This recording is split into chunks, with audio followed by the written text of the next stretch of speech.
para peserta Capres Konvensi Partai Demokrat yang akan menyampaikan, memberikan informasi dan program-program beliau kepada kita semua. Sebelumnya perkenankan saya untuk menyampaikan tata cara menyampaikan atau melaksanakan debat pada siang hari ini.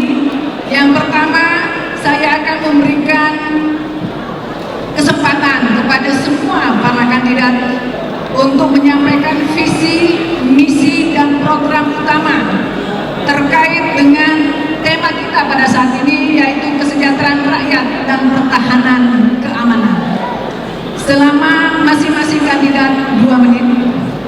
Selanjutnya akan ada di hadapan kita ada 2 panelis ahli yang akan memberikan pertanyaan-pertanyaan lebih lanjut terkait dengan tema tersebut dalam satu sesi yang kemudian akan dijawab oleh masing-masing kandidat. Sesuai dengan apa yang disampaikan Pak Soedi tadi bahwa Sing with Song, maka kita akan selingi dengan satu lagu dari Ambon Manise. Kemudian kita masuk kepada termin kedua, juga pertanyaan akan disampaikan kembali oleh para panelis ahli dan akan dijawab oleh kandidat. Dan yang terakhir adalah kita berikan kesempatan kepada audiens 2 atau 3 orang memberikan pertanyaan kepada para kandidat capres kita. Baik Bapak Ibu sekalian, kita langsung saja masing-masing Bapak kandidat kita beri kesempatan 2 menit. Kita mulai dari Pak Irman Gusman untuk menyampaikan visi misi dan program utama dalam kaitan dengan tema kita adalah kesejahteraan rakyat dan pertahanan keamanan. Saya akan menyampaikan sedikit menyampaikan apabila waktu kita sudah akan habis 2 menit tersebut. Terima kasih. Baik, terima kasih. Assalamualaikum warahmatullahi wabarakatuh. Salam sejahtera buat kita semua. Selamat sore. Selamat untuk yang hadir. Luar biasa di Ambon. Sore ini kita akan mendiskusikan bagaimana masalah kesejahteraan rakyat dan pertahanan keamanan saudara sekalian. Pertahanan keamanan adalah elemen dasar buat sebuah bangsa dalam meningkatkan kesejahteraan rakyat. Tanpa pertahanan yang kuat, tidak mungkin kesejahteraan itu akan meningkat. Jadi ibarat mata uang 2 sisi, itulah hubungan antara ketahanan antara pertahanan keamanan dan kesehatan rakyat. Nah, dalam menjaga meningkatkan kesehatan rakyat, elemen pertahanan keamanan itu bagaimana kita harus meningkatkan kemampuan profesional daripada prajurit-prajurit kita, dan juga bagaimana kita meningkatkan juga profesional dari kepolisian kita menjaga ketertiban. Dan kemudian juga kita harus meningkatkan peralatan modern supaya bangsa ini jadi bermartabat dan bangga, dan kita akan bisa gagah untuk menghadapi negara-negara luar. Itu penting saudara sekalian. Tapi pertahanan keamanan yang jauh lebih baik adalah bagaimana kesejahteraan yang meningkat. Untuk itu kita harus menjamin sebagaimana dalam pembukaan Undang-Undang 45, ya, pertahanan dan kedaulatan daripada bangsa ini harus kita jaga. Itu menjadi tujuan kita. Kesejahteraan rakyat harus menjadi sasaran kita. Melalui kesejahteraan rakyat kita harus memberantas kemiskinan, kita harus menghapuskan pengangguran, supaya masyarakat itu bisa mendapat penghasilan dan kemudian meningkatkan daripada kesejahteraannya melalui pertumbuhan ekonomi. Jadi pertumbuhan ekonomi yang baik akan meningkatkan juga pertahanan dan keamanan. Sekian, terima kasih. Ya. Berikutnya kami persilakan Pak Endartono. Assalamualaikum warahmatullahi wabarakatuh. Salam. Kesenjangan yang masih tinggi dari rakyat Indonesia, mereka yang kaya dan mereka yang miskin masih terlalu jauh. Pembangunan yang ada tidak di Jawa dan di luar Jawa masih sangat besar. Ini harus kita segera kurangi agar kemudian kecemburuan sosial itu tidak terjadi. Sampai dengan hari ini masih ada 28 juta rakyat Indonesia yang hidup di bawah garis kemiskinan. Itu harus kita tingkatkan pendapatannya agar mereka bisa hidup lebih layak. Di bidang pertahanan tidak ada kata lain bahwa kedaulatan negara itu adalah kehormatan bangsa, dan dalam rangka mempertahankan kehormatan bangsa, apapun harus kita kerahkan dan kita korbankan dalam menjaga kehormatan itu. Oleh karenanya, kekuatan angkatan perang yang alat utama sistem persenjataannya di backup oleh industri di dalam negeri, diperkuat dengan nasionalisme rakyat Indonesia yang hidup berkecukupan, itu akan merupakan alat paling ampuh di dalam menjaga kedaulatan kita. Tidak satu jengkal pun tanah boleh direbut oleh siapapun atau dilepaskan oleh siapapun. Terima kasih. Sebetulnya masih tersisa 14 detik, tapi kita persilakan Pak Anies Baswedan. Terima kasih. Assalamualaikum warahmatullahi wabarakatuh. Salam. Saya Ibu Yelani, Pak Said, Pak Wali Kota.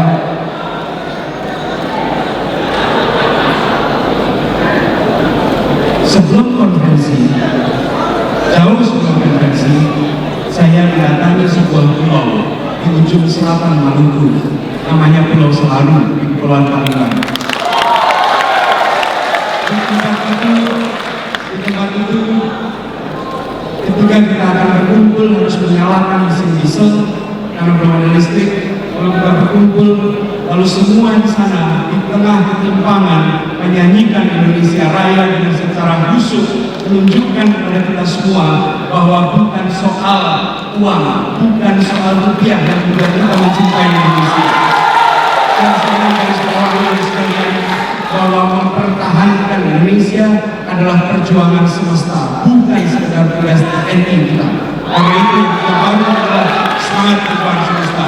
Yang kedua, mempertahankan Indonesia tak cukup dengan angkatan perang yang kuat, tapi dibutuhkan rakyat yang kuat, keluarga yang kuat. Dan itu diraih melalui peningkatan kesejahteraan dengan 3 poin utama. Visi saya 3. 1. Sehat. 2. Terdidik. 3. Makmur. Itu yang akan diraih Indonesia kita. Dengan cara seperti itu, maka setiap gubernur, bupati, wali kota punya arah juga yang sama. 3 kata kunci ini. Tugas negara menyiapkan infrastrukturnya, baik hard infrastruktur maupun soft infrastruktur, untuk mencapai 3 tujuan pokok ini: sehat, terdidik, dan makmur. Terima kasih.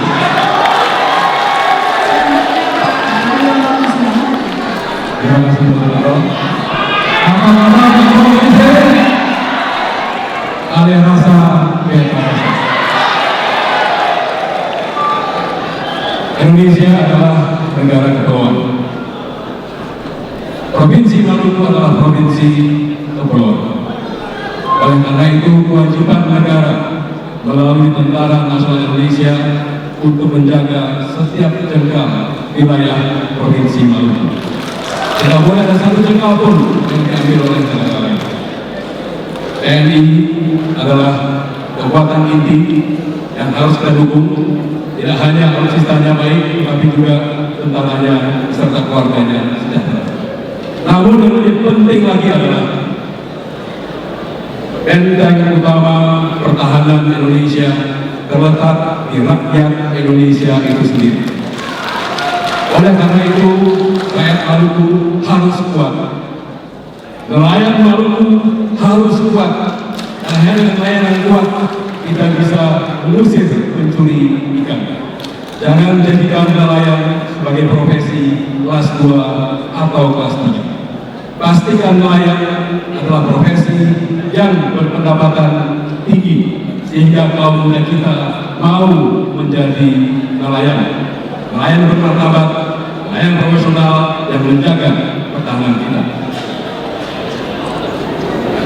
Saya sebagai orang Indonesia bangga melihat Presiden kita di atas kapal TNI Angkatan Laut hanya berjarak 100 meter di wilayah Ambalat dengan negara tetangga. Beliau dengan teropongnya berada di atas geladak kapal perang kita melihat ke negara seberang. Terima kasih. Masih ingat beta kasih? Gubernur, teman-teman, pimpinan agama, rekan-rekan saudara-saudaraku yang tercinta, pendekatan kesejahteraan dan keamanan itu mutlak di negara tercinta kita. Saya paling tahu kebutuhan masyarakat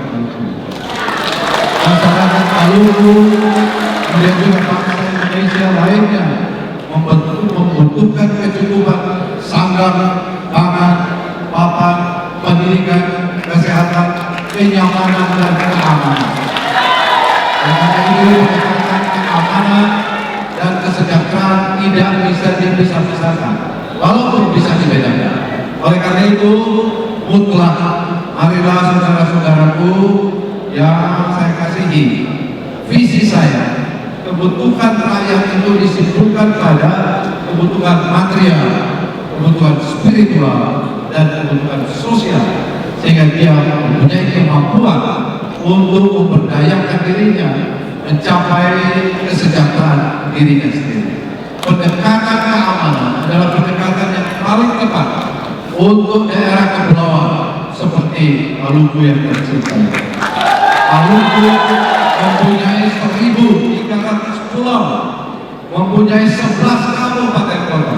Oleh karena itu pendekatan kesejahteraan dan keamanan itu mutlak. Terima kasih.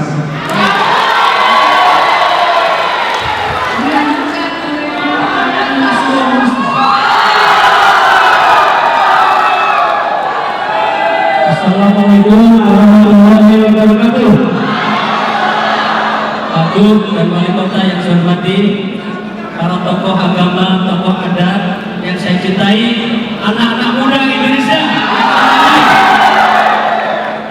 Kata kunci kalau Indonesia itu ingin sejahtera dan hankam ada 3. Yang pertama, semua calon presiden harus punya komitmen keadilan di negeri ini.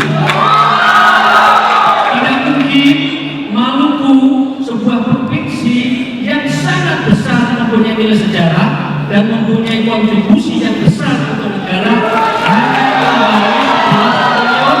atas kontribusinya sekitar 29 triliun. Keadilan yang dituntut untuk negeri ini oleh masyarakat Maluku. Yang kedua, kemakmuran. Bagaimana negara kesejahteraan kalau 65 juta masih hidup di bawah kemiskinan? Semua presiden harus mengupayakan mempercepat kesejahteraan di negeri ini. Subsidi harus tepat sasaran. Investasi stop untuk diberhentikan dalam sanksi sementara, pindahkan ke Indonesia Timur. Ya, dana-dana transfer perbanyak di Indonesia Timur. Yang ketiga, kata kuncinya adalah martabat bangsa. Anak-anak muda harus memiliki nasionalisme yang tinggi. Kita semua harus hidup berdampingan dengan negara yang lain. Indonesia tidak boleh menjadi subordinat Indonesia. Jadi kata kuncinya, insya Allah kalau saya menjadi presiden, wujudkan Indonesia Indonesia adil, makmur, martabat. Terima kasih. Yang terakhir kami persilakan Pak Dino Patijalan. Assalamualaikum. Shalom, salam sejahtera untuk kita semua. Saya mulai dengan satu ungkapan. Ambon Manise, Maluku, seng ada lawan. Tadi Pak Suhadi bilang bahwa di kota Ambon ada ungkapan baru, say with song. Saya dengan izin Bapak dan Bapak Gubernur dan Wali Kota, saya ingin tambah 2 kalimat lagi. Say it with song, sing it with love, love for all. Apa artinya?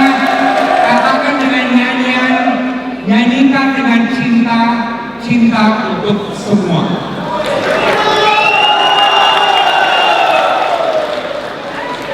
Dan saya yakin kalau kita menebarkan kasih dan menegakkan keindonesiaan, maka NKRI akan tahan 1000 tahun. Tema besar saya adalah Indonesia unggul, nasionalisme unggul. Apa artinya? Nasionalisme saja tidak cukup. Nasionalisme saja tidak cukup. Nasionalisme harus didukung oleh budaya unggul. Apa artinya unggul? Paling tidak ada 3 yang saya ingin sampaikan, dan 3 ini berlaku bukan hanya untuk Indonesia tapi juga untuk Ambon dan Maluku. 1, unggul itu berarti prestasi kita harus sama bahkan melebihi potensi kita. Ini berlaku untuk Indonesia dan juga untuk Maluku. Kedua, Indonesia harus menjadi demokrasi kelas menengah. Bukan demokrasi untuk kelas menengah, tapi demokrasi di mana orang-orang yang miskin dan berada di sekitar garis kemiskinan dapat naik kelas ke kelas menengah, suatu kelas yang mulia, sehingga di Indonesia tidak akan lagi ada orang yang miskin. Dan terakhir, di Indonesia tradisi, kearifan lokal dan modernitas harus tumbuh bersama 3-tiganya. Tidak bisa satu maju duluan dan yang dua tinggal di belakang. Itulah Indonesia unggul. Bismillahirrahmanirrahim. Assalamualaikum warahmatullahi wabarakatuh. Salam. Bapak-bapak peserta konvensi calon presiden Partai Demokrat yang sangat saya hormati, terima kasih. Setelah kami mendengar seluruh penjelasan dari kami berkesimpulan bahwa semuanya bersepakat ketika kesejahteraan itu menjadi baik, maka itu adalah kunci dari keamanan nasional dan pertahanan kita. Artinya kalau kesejahteraan itu buruk, maka tentu negara bisa terkoyak-koyak. Dan saya kira apa yang tadi disampaikan oleh Pak Jenderal Suwaidi Marasatesi itu sudah menjadi pengantar kami sebenarnya. Indonesia sebagai sebuah negara kepulauan yang besar, sangat majemuk. Karena itu keberhasilan kita mengisi kemerdekaan ini adalah keberhasilan kita dalam mengelola kepelbagaian yang ada di Republik ini. Nah, kalau kita melihat dari perjalanan bangsa kita, ternyata ada kesalahan-kesalahan yang pernah dibuat terkait dengan kebijakan nasional yang pada akhirnya bias geografis bagi Indonesia kawasan timur yang dominan dalam kepulauan itu sangat dirugikan oleh berbagai regulasi dan kebijakan pemerintah di tingkat pusat.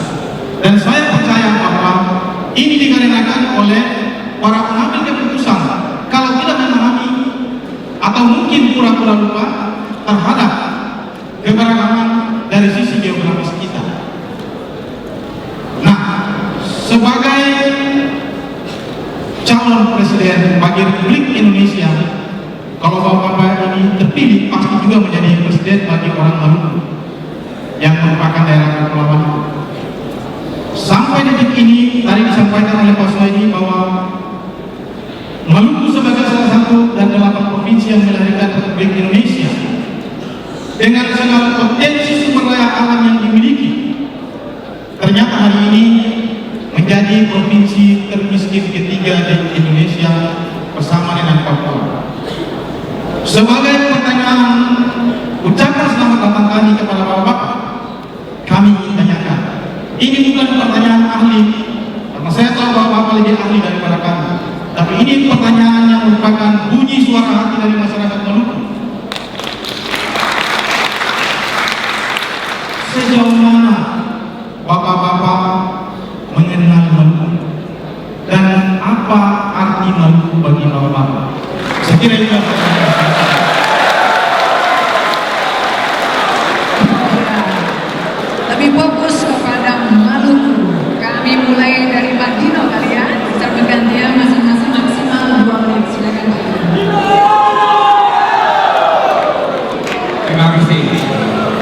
Menurut saya ada satu aset luar biasa yang dilakukan oleh rakyat Maluku yang masih belum diapresiasi terlalu besar secara nasional. Apa itu? Maluku adalah satu kasus sukses rekonsiliasi pasca konflik. Ya.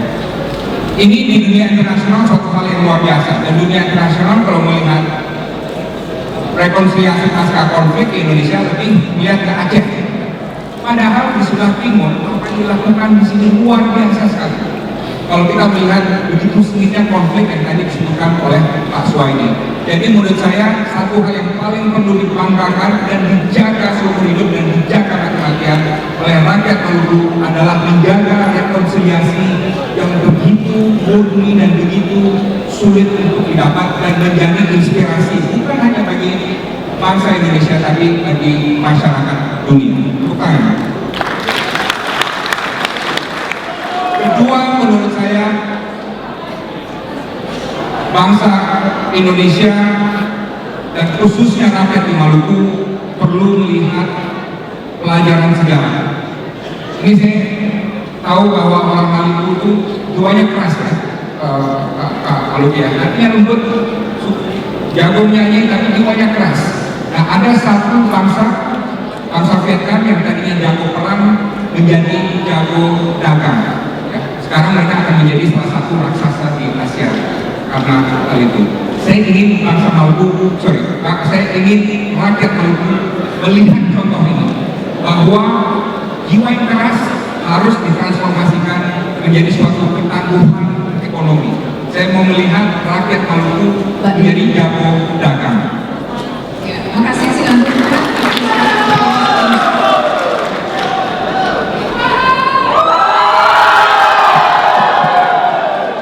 Terima kasih. Saya akan memulai dari sebuah pernyataan. Tidak ada Indonesia tanpa Maluku. Karena begitu banyak tokoh-tokoh dan negarawan Maluku yang tetap mempertahankan NKRI. Karena itu kalau membangun Indonesia ke depan, maka lakukan 3 hal.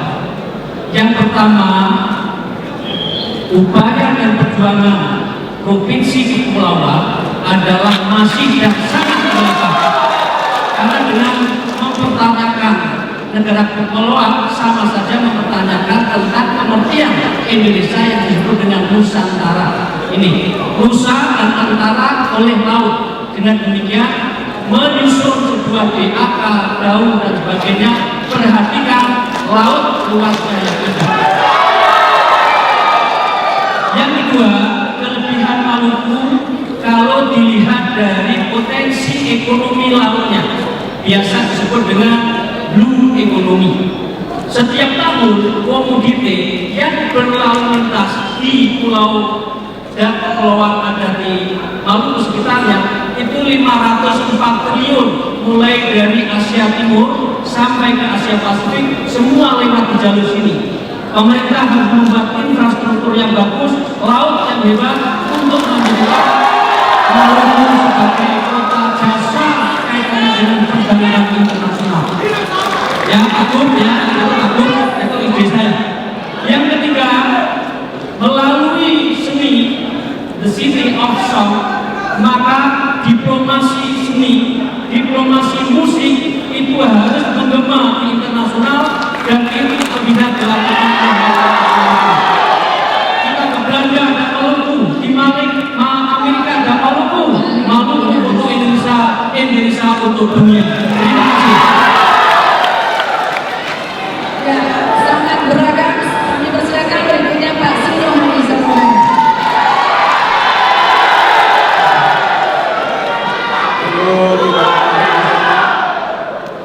Bahwa Indonesia ini mempunyai luas 7 juta kilometer persegi, luas lautan 5,8 persegi, luas daratan hanya 1,9 persegi. Oleh karena itu, Indonesia benar adalah negara kepulauan, dan biasanya daerah-daerah di kepulauan itu terbelah. Indonesia ada 7 provinsi kepulauan. NTT, NTB, Maluku, Maluku Utara, Sulawesi Utara, Bangka Belitung, dan Riau Kepulauan.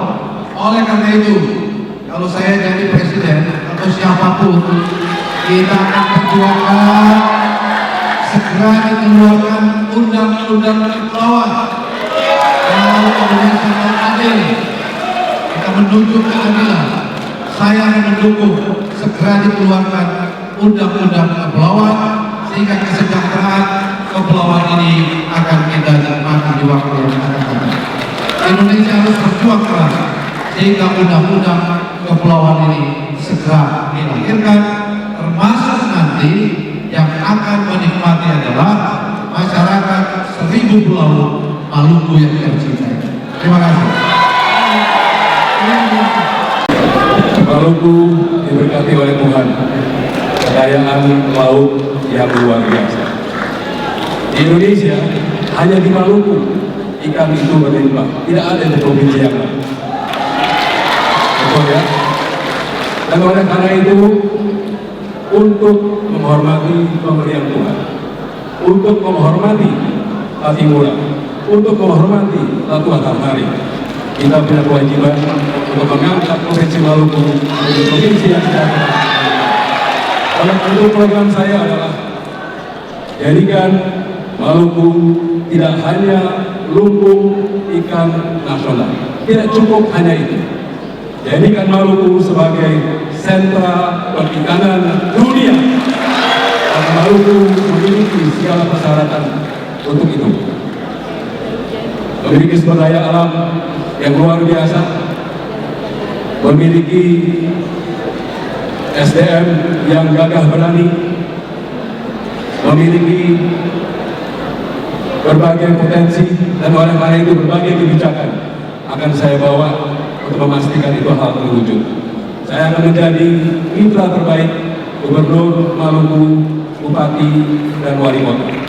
Saya akan menjadi teman terbaik bagi para pengusaha yang memperkuat program ini, yang membela nelayan yang ada di Tual dan ada di Ambon. Karena sekali lagi, pelaku utama itu adalah nelayan yang sekarang ini tertinggal.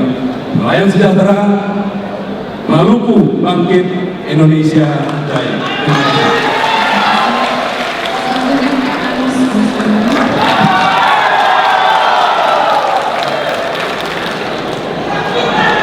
Ketika mendengar Maluku, maka yang muncul benak saya adalah ini salah satu contoh konkret sebuah tenun kebangsaan yang selalu dirawat dengan perjuangan terus-menerus. Di sini saya silahkan bukan sekedar tenun kebangsaan yang dijahit dengan berbagai adat, dengan berbagai agama, dan saya ingin gariskan, Maluku selalu mengirimkan pesan yang tegas bahwa Republik ini tidak didirikan untuk melindungi minoritas. Negeri ini tidak didirikan untuk melindungi mayoritas.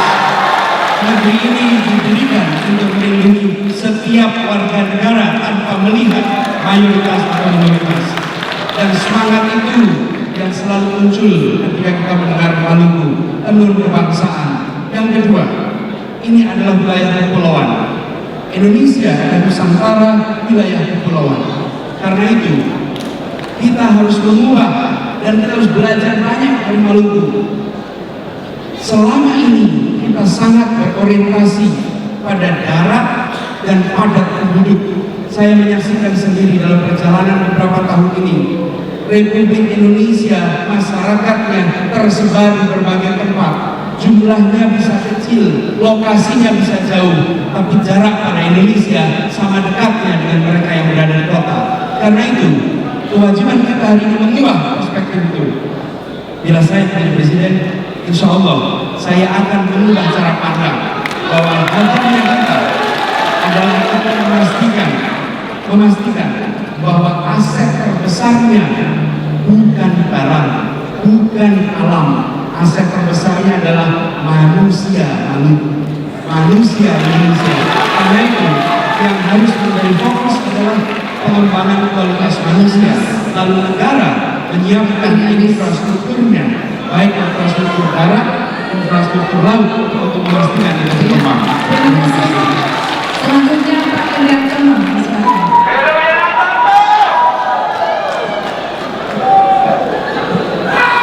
Indonesia itu adalah pulau-pulau besar dan rangkaian pulau kecil. Karenanya kita tidak boleh menyamaratakan konsep pembangunan dari daerah-daerah yang ada.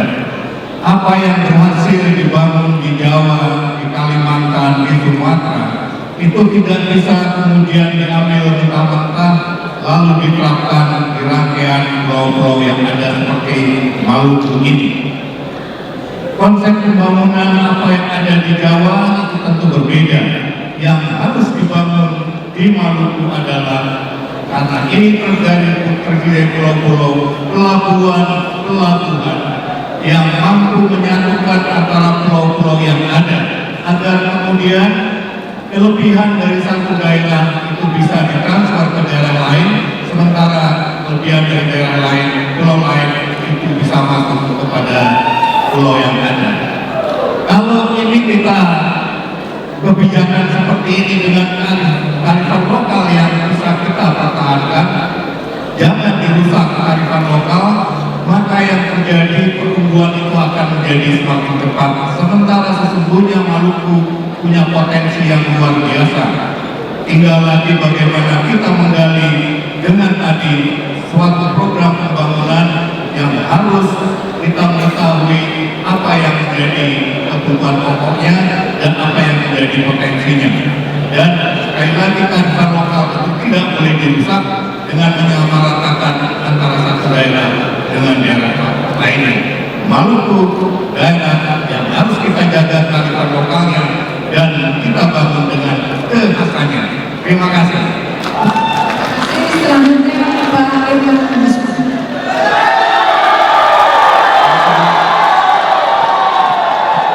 Saudara sekalian, ini data dari Badan Pemeriksa Keuangan kepada Pak Dinas Besar Jabatan Bidangnya.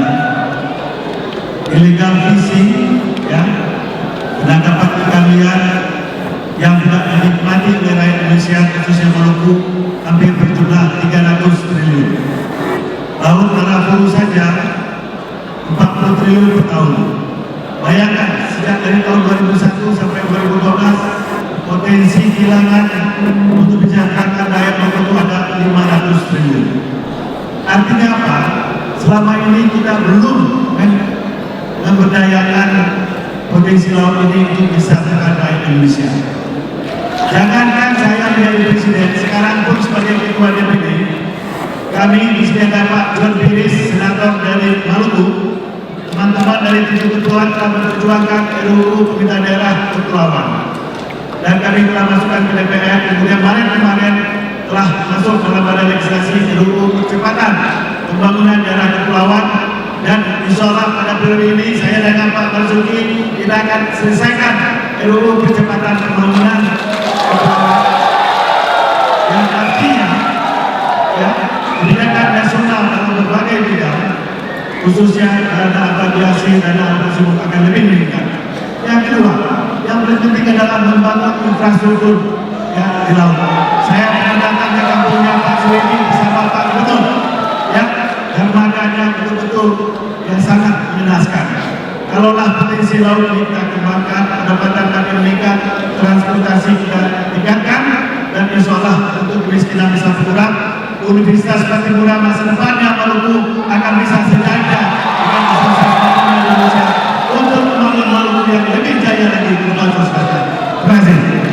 Mungkin diharapkan para capres untuk mengelaborasi lebih jauh terkait dengan sumber daya alam dan pertahanan yang dibutuhkan di wilayah Maluku ini. Terima kasih. Mungkin kami persilakan dari Pak Irwan lagi. Baik, saya coba menjawab pertanyaannya tadi Pak Gandra. Saudara sekalian, pendapatan negara APBN itu sudah 1.800 triliun.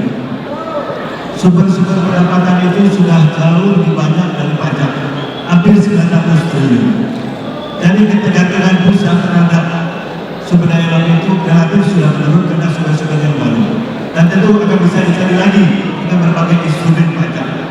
Saya mengusulkan supaya bagi hasil antara pusat dan daerah itu harus ditingkatkan buat daerah, dan itu yang kita lakukan sekarang.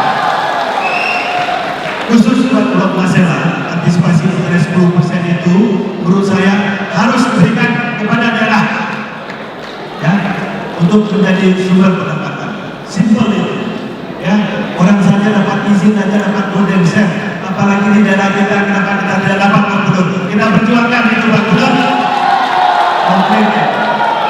Pertama kita dapat dari segi dividennya, yang kedua bagi hasilnya harus kita tingkatkan. DPD sekarang, ya, melalui MK kami sudah memperjuangkan supaya bagi hasil dan gas itu bukan lagi 70-30 tapi minimal 60-40 saudara sekalian. Kemudian sumber yang lain dalam DAU bukan saja instrumen penduduk dan juga luas, tapi juga kepulauan harus menjadi bagian daripada pendapatan untuk daerah. Itu yang diperjuangkan oleh Pak Sarudaya. Sehingga dengan itu kita punya dana yang banyak dan itu kita bangun untuk infrastruktur, ya, terutama bangun dermaga, kapal-kapal. Nggak boleh lagi, ya, ada kapal-kapal yang model yang lama, harus kita ciptakan yang baru. Ini menurut saya ke depan yang harus kita kembangkan infrastruktur dan juga swadaya. Terima kasih. Saya ulangi pada pertanyaan Pak Dirpatesanya tadi, beliau lebih fokus kepada Maluku punya banyak sumber daya alam. Ini mau diapakan Pak untuk meningkatkan kesejahteraan rakyat Maluku dan menghilangkan kemiskinan di wilayah Maluku ini? Menurut Pak Endrianto, silakan.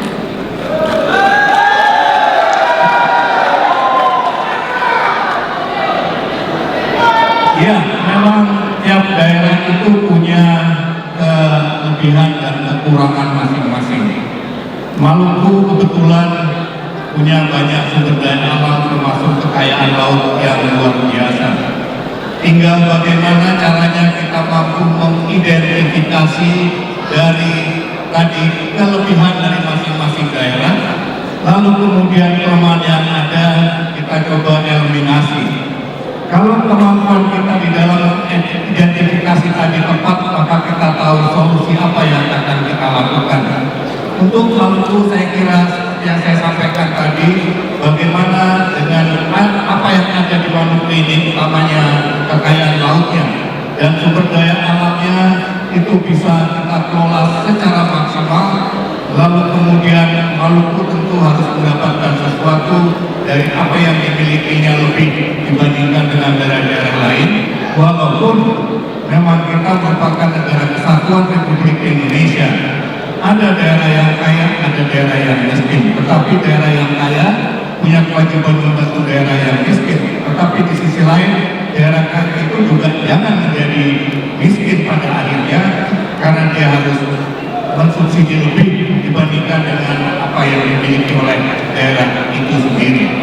Maluku, daerah-daerah seperti apa yang sekarang kita miliki ini harus kita bangun sesuai dengan cirinya masing-masing.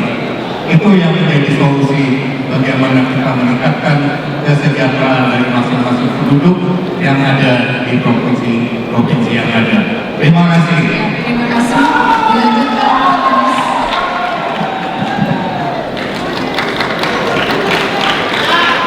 Di Maluku, PDRB komponen terbesarnya adalah dari perdagangan dan pertanian, besarnya 28%. Bila kita lihat potensi yang ada, maka ada beberapa langkah yang harus dilakukan. Di sini ada Pak Gubernur yang tentu jauh lebih memahami. Izinkan saya untuk merangkaikan beberapa hal. Pertama adalah pembangunan infrastruktur transportasi. Potensi yang ada tidak mungkin berkembang jika infrastruktur transportasi masih seperti sekarang. Kemudian yang kedua adalah pengadaan energi listrik yang itu harus ada di tiap-tiap titik di seluruh kepulauan Maluku. Yang ketiga, semua yang beraktivitas baik perikanan, pertanian, mereka membutuhkan akses pada kredit mikro, kredit yang memungkinkan mereka mengembangkan usahanya. Ini mutlak kami berikan. Yang keempat adalah pengembangan manajemen, dan di situ artinya apa?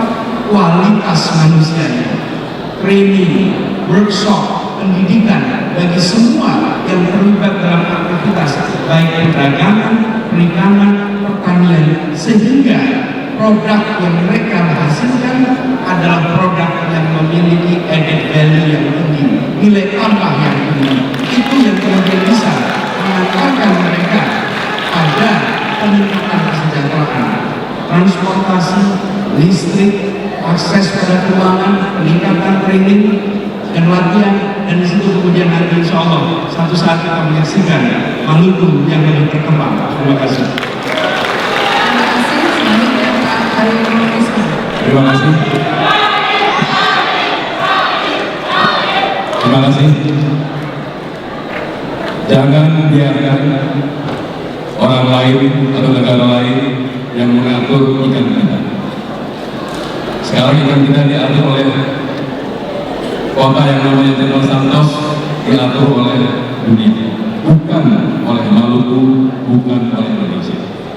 Oleh karena itu gagasan saya tentang sentra perikanan dunia itu bukan gagasan yang irasional.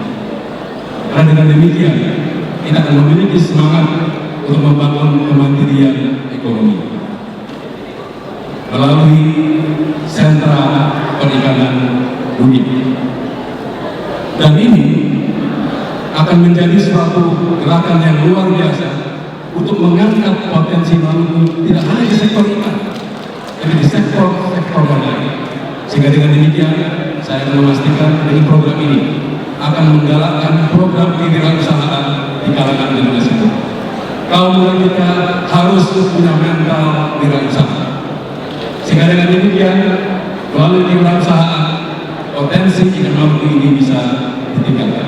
Yang kedua adalah saya pastikan untuk Maluku ini didukung oleh semua provinsi di Indonesia. Ini adalah kesepakatan Indonesia untuk mendukung Maluku. Dan saya lihat ke depan, kalau ini berhasil, Maluku dapat menghasilkan 10 kali APBN nasional kita. 10 kali. Jadi Maluku tidak perlu dikasihani. Maluku tidak perlu dikasihani.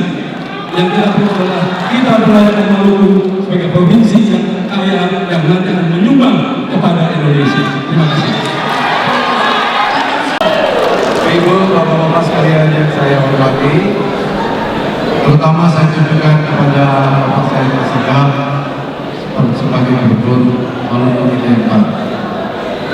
Perlu kita ketahui bersama bahwa Indonesia sekarang ini telah ada master plan percepatan pembangunan ekonomi Indonesia dengan 6 koridor. Koridor pertama, koridor Sumatera, koridor kedua, koridor Jawa, 3 koridor Kalimantan, 4 koridor Sulawesi, 5 koridor NTT, NTB, Bali, dan ke-6 koridor Maluku dan Papua. Koridor Maluku Papua ada 3 hal yang penting. 1, lumbung ikan nasional Maluku. Yang kedua, energi. Dan ketiga, pertambangan. Hari Pak Gubernur bersama saya kita menghadap Menko Perekonomian minggu depan. Kita tagih dalam master plan pembangunan ekonomi untuk Maluku. Sudah ada perencanaannya, sudah ada konkret proyek-proyeknya, dan sudah ada duitnya. Mari kita berjuang untuk Maluku tercinta ini. Karena sumber kelautan, mineral, listrik, energi ada di Pulau Maluku ini. Mari kita perjuangkan bersama-sama. Terima kasih. Silakan Pak Dinas Komunikasi.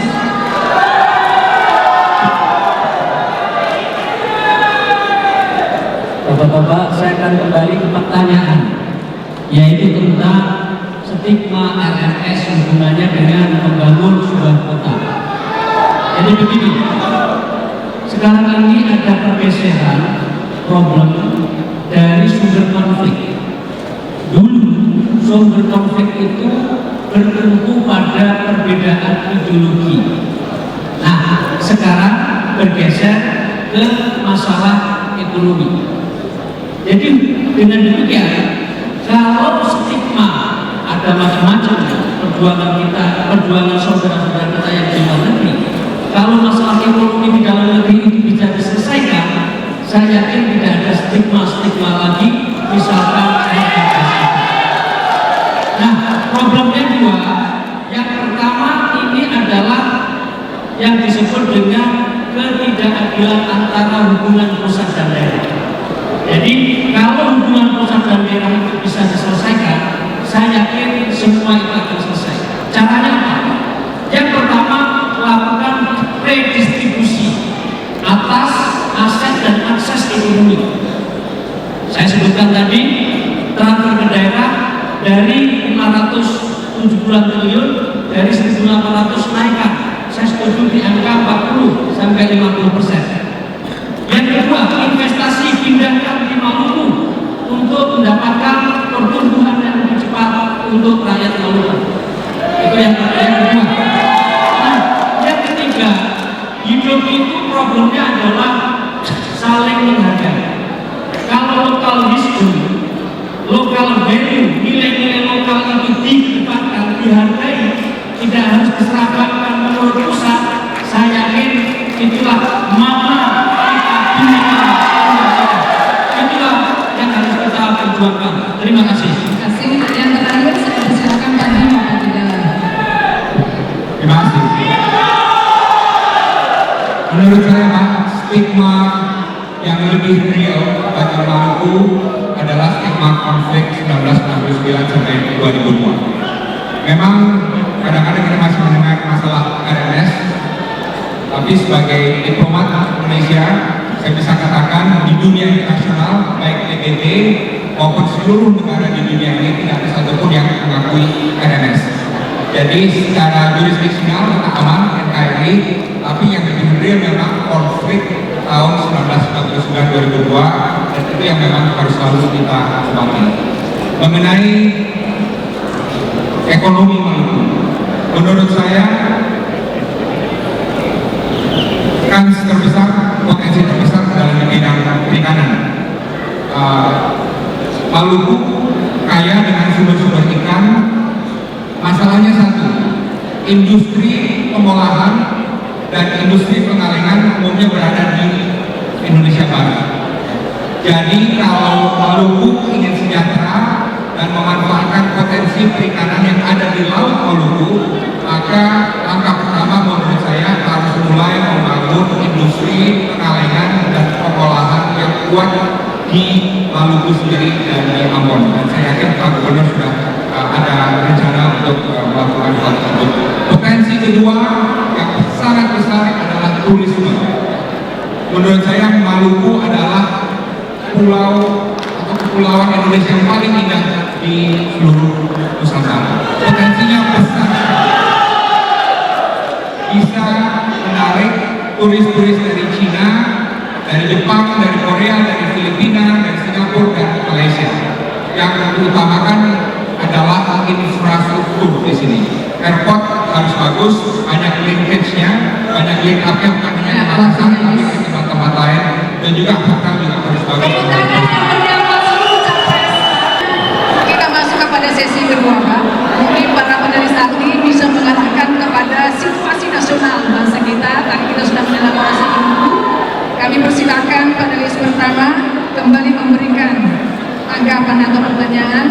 Kami persilakan Pak Yusuf Madubun, Dekan FISIP Universitas Patimura.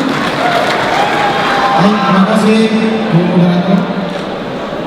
Bapak-bapak yang saya hormati, kita masih bicara tentang Maluku.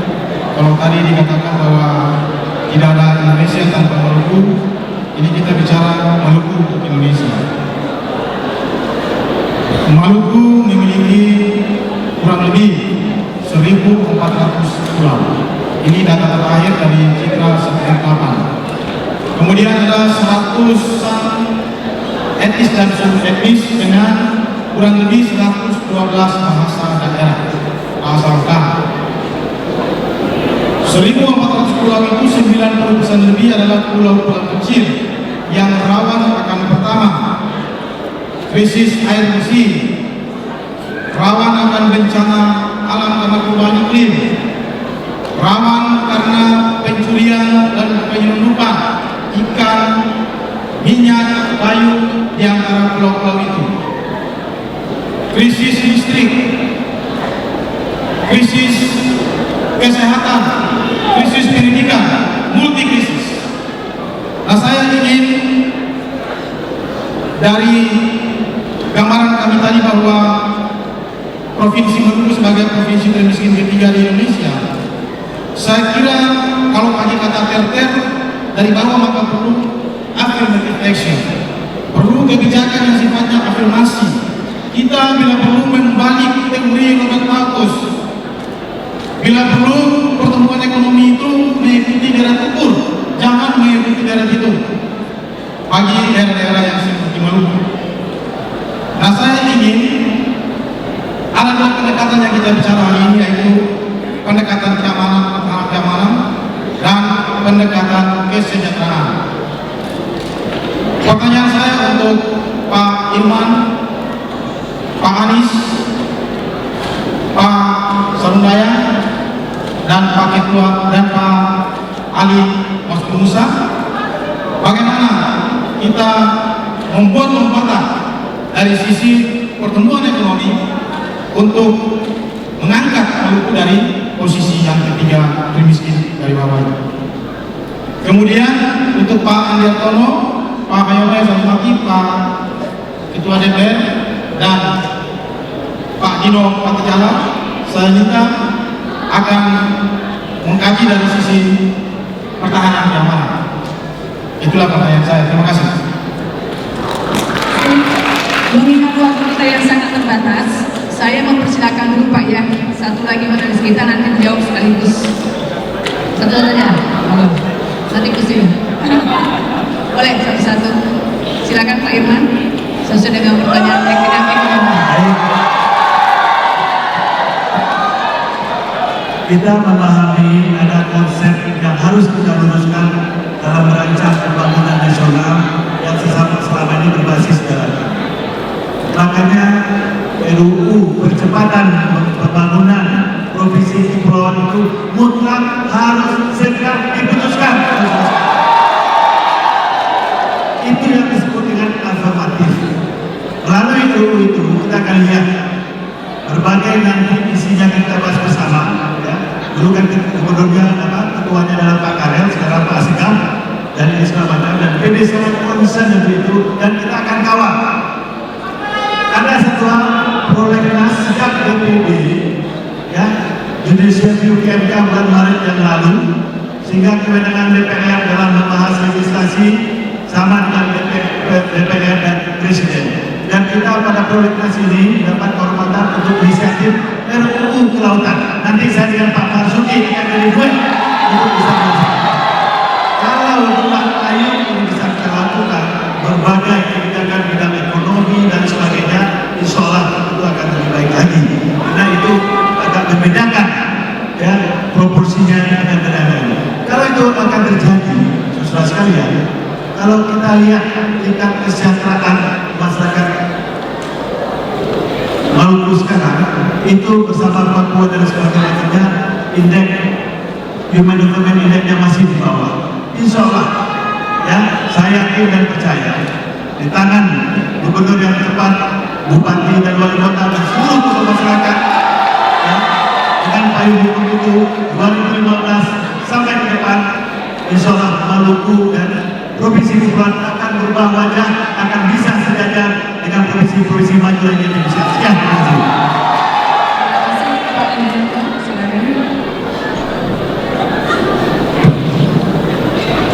Ya, sesungguhnya kesejahteraan dengan keamanan itu punya korelasi yang sangat erat. Dengan kita memajukan kesejahteraan, maka dia akan berdampak langsung juga buat keamanan. Sebab rakyat yang sejahtera situasi yang ada. Tetapi kalau rakyat ini sibuk untuk meningkatkan kesejahteraan masing-masing karena memang kehidupannya yang masih jauh dari mencukupi, maka akan dengan sendirinya satu, mengganggu masalah keamanan, yang kedua kemudian tidak peduli terhadap lingkungannya.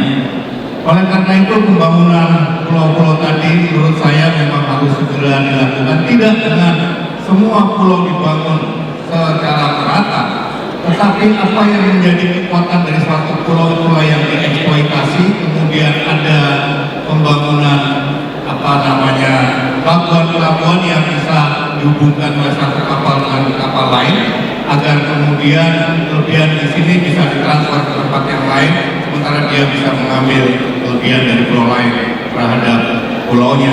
Kalau itu yang dilakukan, maka kemajuan itu akan menjadi semakin tinggi. Untuk keamanan yang paling tepat tadi dengan masyarakat yang sudah sejahtera, ada pos-pos di mana patroli cepat itu disiapkan, agar kemudian kalau ada pencurian dari luar terhadap kekayaan alam yang ada di Maluku ini, bisa dilakukan penangkalan dengan kapal-kapal patroli cepat yang ada. Terima kasih. Selanjutnya Pak Yusuf. Pertanyaannya tadi saya garis bawahi soal peningkatan pertumbuhan dan perspektif kesejahteraan. Kita pahami yang namanya pertumbuhan atau aktivitas GDP adalah nilai total atas hasil akhir kegiatan ekonomi, lalu dilihat 1 tahun dibandingkan tahun berikutnya, kemudian perubahannya kita sebut sebagai pertumbuhan. Jadi bagaimana meningkatkannya adalah nomor 1 dengan mengoptimalkan sumber daya yang selama ini ada.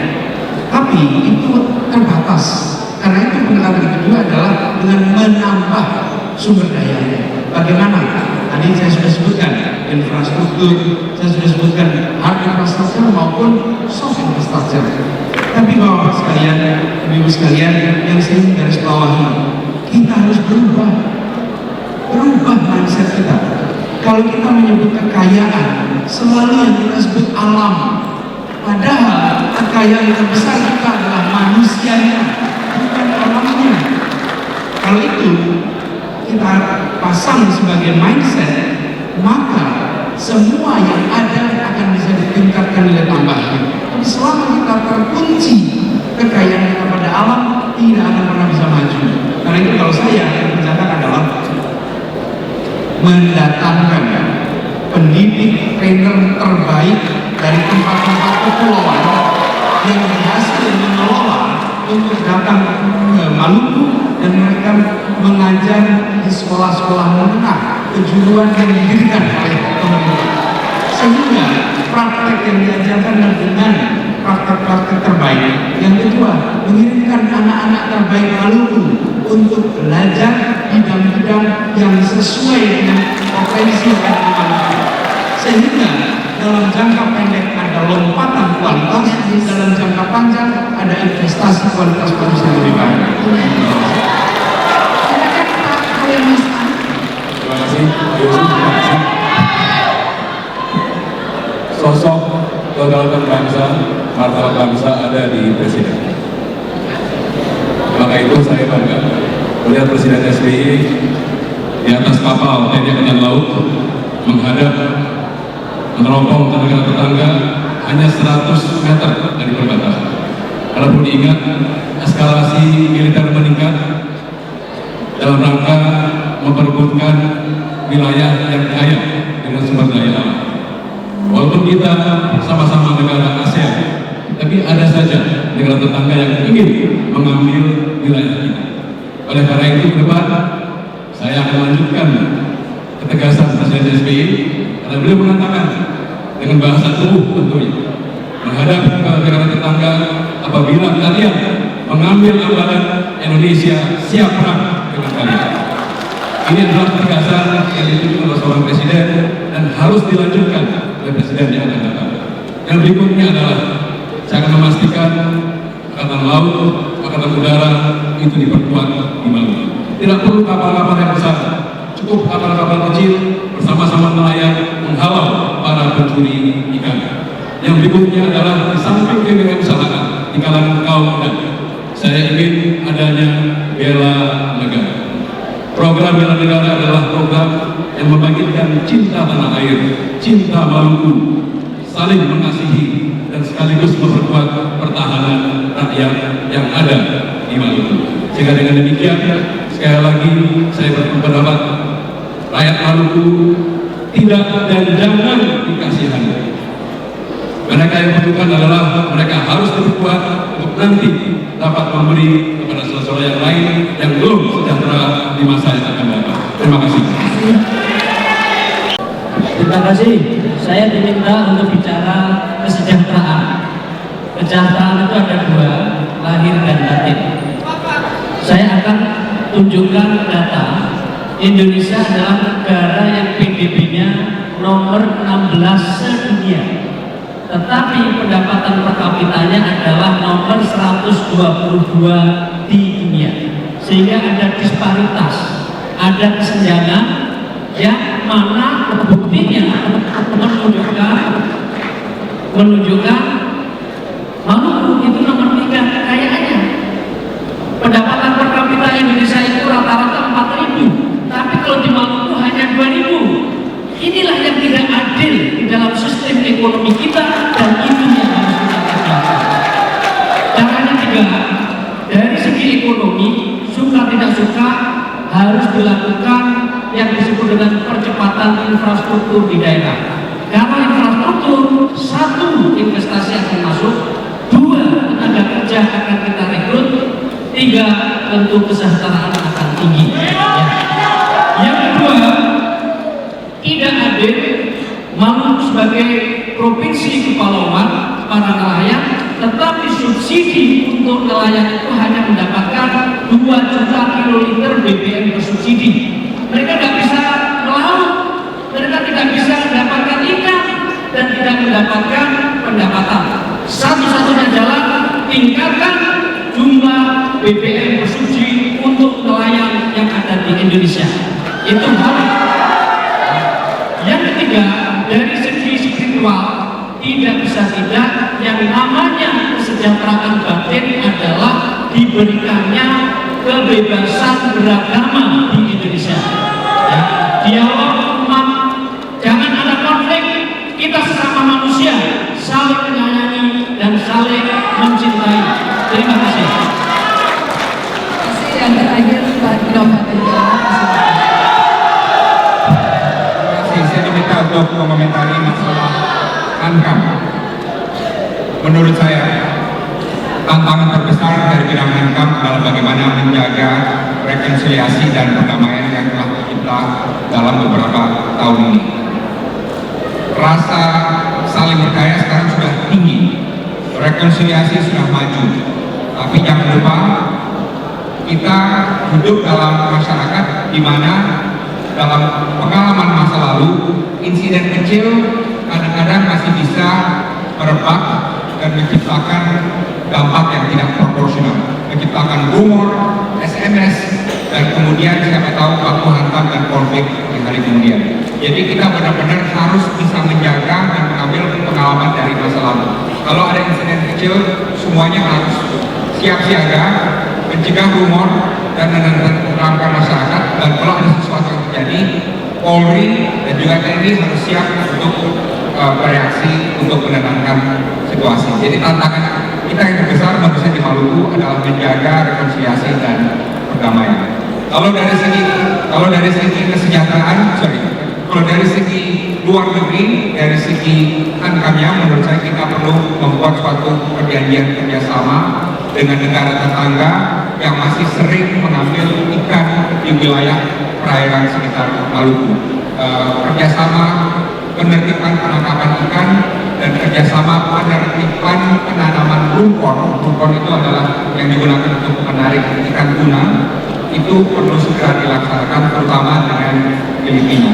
Dan menurut saya juga kita perlu segera merampungkan perundingan batas laut, batas wilayah laut antara Indonesia dan Filipina yang sampai sekarang masih belum tuntas. Terima kasih.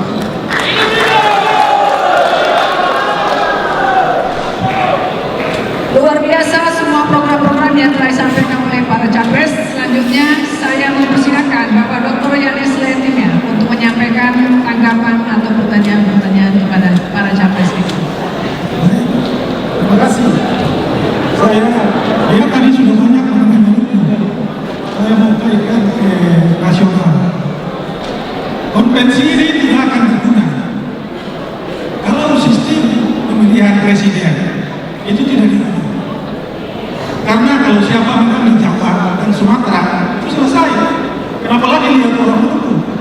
Tidak perlu, karena tidak memberikan kontribusi. Oleh karena itu saya punya ide. Bagaimana sistem pemilu itu dirubah dengan pemilihan, sehingga ada sejumlah daerah yang kemudian misalnya satu orang presiden yang dikatakan menang itu harus menang di 50% daerah. Dengan begitu maka semua orang akan melihat kalau Maluku jadi satu daerah itu akan melihat karena dia harus memenangkan pemilu juga di sini.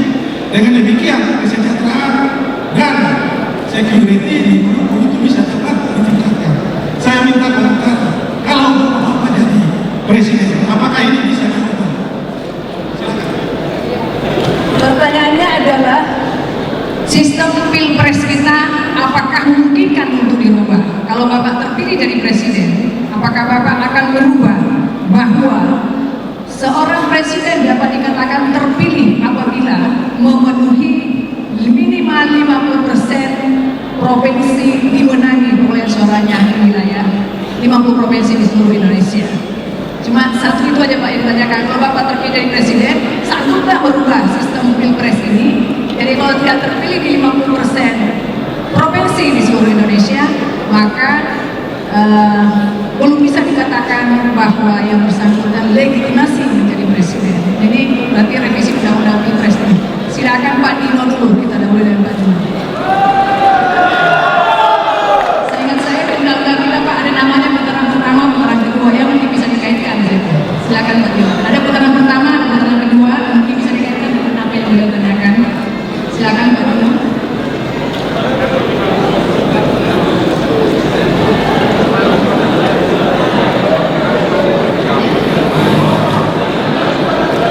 Semua diberikan kesempatan untuk menjawab.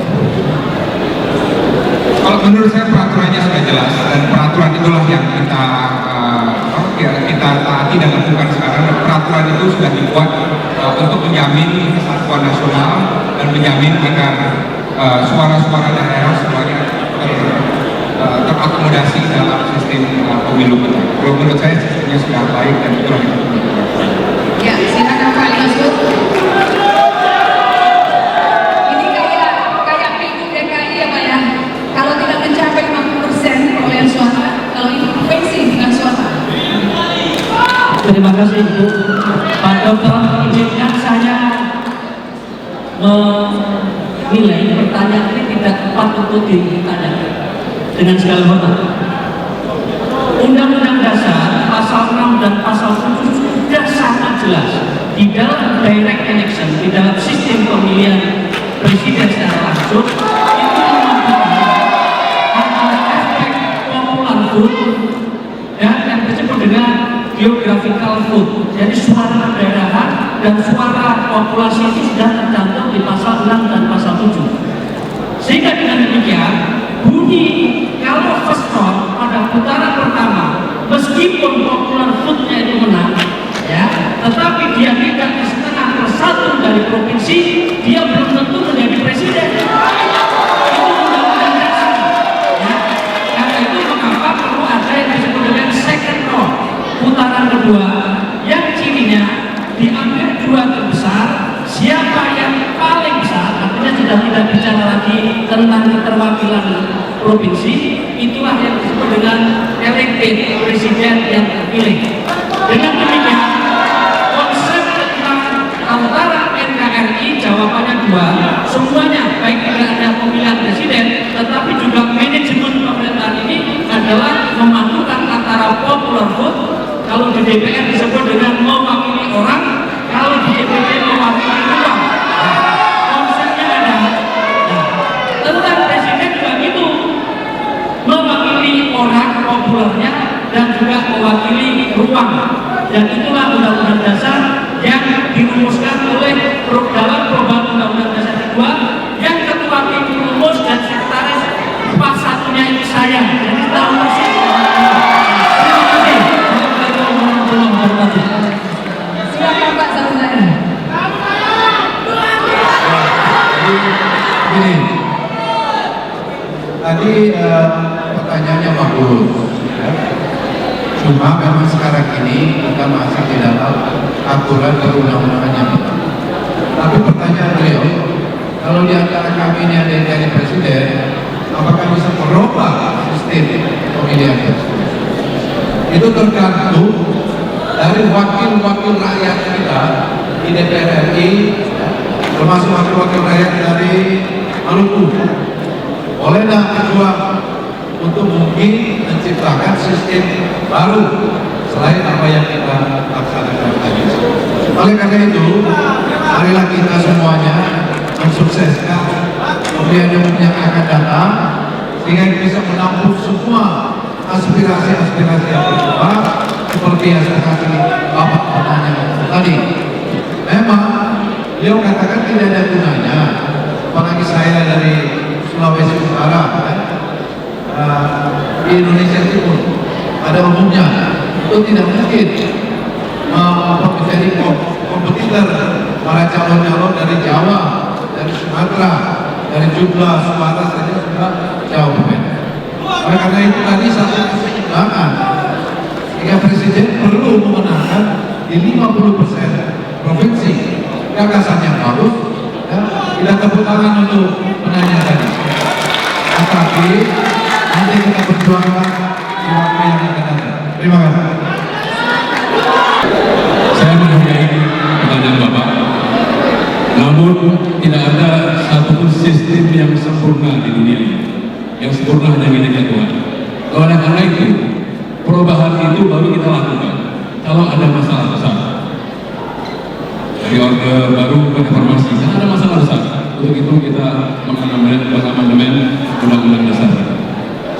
Sehingga dengan demikian, saya ingin mengajak kita sekalian untuk melihat transisi kepemimpinan baik pusat maupun daerah melalui sistem demokratis, menghilangkan politik dendam. Yang membahayakan politik dendam ini yang berbahaya. Nah, sehingga saya sangat menghargai rakyat Maluku, di mana di Pilgub yang luar biasa ini terpilih seorang gubernur hanya beda 0,8% dari pesaing. Tetapi tidak ada keuntungan. Ini adalah luar biasa. Ini harus dipelihara. Sehingga apa yang terjadi, pergantian pemimpin tidak harus dendam dan tidak harus menghapuskan program pemimpin ke depan. Jadi siapapun nanti presidennya, harapan saya adalah teruskan yang baik dari presiden SD. Yang kurang baik ditingkatkan. Yang mungkin tidak baik ya ditinggalkan, jangan diteruskan. Tetapi tidak ada politik dendam. Inilah demokrasi yang kita inginkan, demokrasi yang bernilaikan Pancasila. Jangan ada dendam di antara kita. Terima kasih.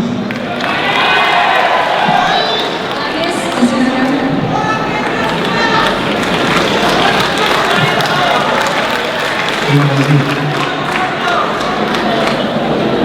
Pertanyaan tadi secara prinsip sudah dijelaskan bahwa kita di Indonesia punya basis perwakilan populasi dan ruang, bisa dijelaskan panjang. Memang saya tidak setuju dengan asumsi dasarnya atas pertanyaan tadi. Seakan-akan Indonesia ini tidak satu. Saya ingin garis bawahi, Republik ini didirikan oleh setiap etnis yang ada di tempat ini. Karena itu, seorang Maluku yang menjadi Indonesia, dia tidak kehilangan kemalukuannya. Seorang Bugis yang menjadi Indonesia tidak kehilangan kebugisannya. Orang Jawa yang menjadi Indonesia tidak kehilangan kejawaannya. Kita bisa tetap Jawa, tetap Bugis, tetap Maluku, dan menjadi Indonesia. Itu prinsip utamanya. Karena itu, saya ke depan tidak akan menjanjikan menjanjikan komposisi kabinet berdasarkan latar belakang wilayah. Tidak. Republik ini didirikan untuk meraih keadilan sosial bagi setiap warga negara Indonesia. Dan setiap warga negara Indonesia memiliki kedudukan yang sama di mata hukum. Yang sekarang harus dipikirkan adalah kita bangga ada dulu almarhum Pak Limin mewakili Maluku berada di sana, dan kita merasa ini contoh.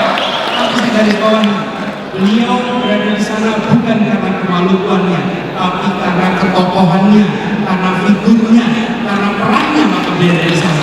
Karena itu yang harus kita bangun bukan mencari siapa asal dari mana, tapi kembangkan kompetensi, kemampuan di seluruh wilayah Indonesia, maka kita akan mendapatkan kader-kader terbaik dari seluruh bangsa Indonesia. Kalau kita terus-menerus berbicara proporsi Indonesia tidak akan selesai. Saya katakan ini mungkin tidak populer, tapi kita masuk ke era yang dilihat bukan lagi latar belakang, tapi latar depan. Karena itu kembangkan kualitas Indonesia dan kita akan bisa memiliki bangsa. Kalau saya pilih presiden, saya pilih menteri dua kriteria utama. Nomor satu bersih, nomor dua kompeten. Dan dari dua itu kita buat Indonesia yang lebih jaya. Baik, saya bisa merasakan perasaan yang disampaikan oleh Pak Profesor tadi. Apakah kita suku minoritas bisa menjadi presiden atau tidak? Mereka begitu perasaannya, supaya ada rasa keadilan. Saya pun pada waktu konvensi dibuka, ada wartawan tanya sama saya, Pak Irman, Anda akan dari Sumatera Barat, penduduknya hanya 5 juta. Sedangkan penduduk ini kan banyak dari Pulau Jawa. Terus saya jawab, saudara tahu nggak siapa proklamator Indonesia? Dia tahu, Soekarno-Hatta. Tanpa Hatta tidak ada di proklamasi. Saya tanya lagi, saudara tahu nggak siapa pendiri Republik Indonesia? Bingung ya. Saya katakan, Soekarno, Hatta, Sahri, dan Malaka. 4 pendiri Republik, 3 dari Sumatera Barat saja. Kenapa Malaysia itu bisa maju? Karena yang mengatakan dasar-dasar Malaysia yang maju itu adalah Tuanku Abdul Rahman dari juga Sumatera Barat, makanya maju. Siapa yang mengatakan dasar-dasar Singapura maju itu? Presiden Singapura pertama namanya Yusuf Ishak, makanya bisa Singapura maju. Makanya kalau Indonesia mau maju di 2014, pilihlah presidennya dari Sumatera Barat saja. Itu. Jadi menurut saya kita harus percaya diri.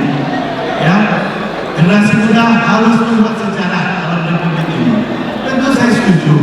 Ya, mekanisme kita perbaiki.